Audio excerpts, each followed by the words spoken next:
school students and the FE students that have been really showing the way in the last couple of weeks. I'm really pleased to have on stage our final speaker for this session, Barnaby, who's a high school student who got kettled the other day, didn't get back to school in time. I'm not sure what the repercussions of that been so far. I'm sure he'll tell us. Thanks very much, Barnaby.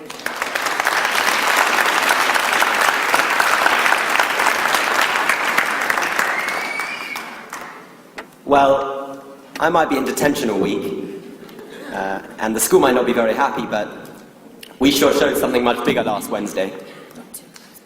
Okay, sorry. You know, this was meant to be the first post-ideological generation, right? This was meant to be the generation that never thought of anything bigger than our Facebook profiles and our TV screens. This was meant to be the generation where the only thing that Saturday night meant was X Factor. I think now that claim is quite ridiculous. I think now that claim is quite preposterous.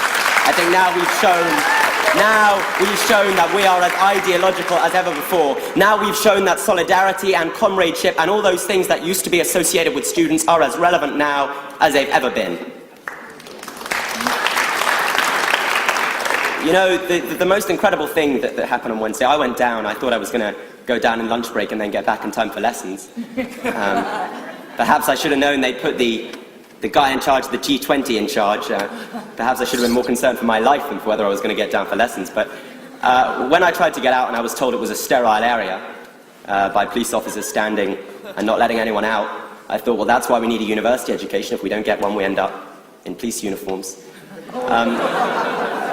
You know, when I was kettled in there, I was with thousands and thousands of school students who'd come down with their ties around their heads in their school uniforms, and yeah, they were cold, who'd come down, who'd never been on a protest before, who'd never joined a political party or been involved in a political movement before, who didn't have any economic knowledge or political degrees, but they were there because they believed in something. They were there because they believed in something bigger, and they were there because they knew that either, you know, there weren't a million choices, there were two choices. Either they laid down and took whatever the government threw at them, or they stood up and fought back. And so those school students who'd never been involved in anything before stood up and they fought back.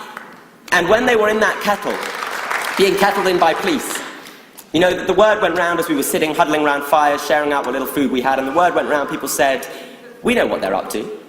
We know that they don't think we're a danger to the public. I'm 15 years old, people there were as young as 13. We know they don't think we're going to run riot through the streets of London. We know what they're up to. They think that if they kettle us now, we're not going to come on a demonstration ever again.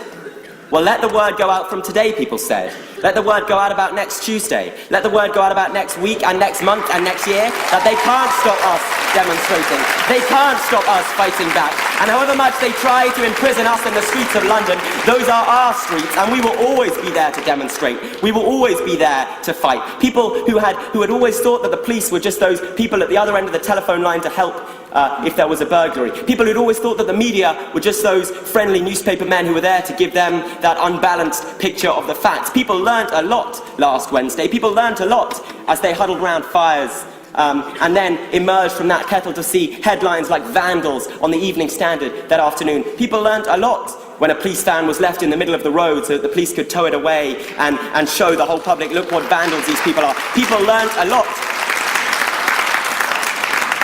So the message that goes out from last Wednesday is very clear. We are no longer that post-ideological generation.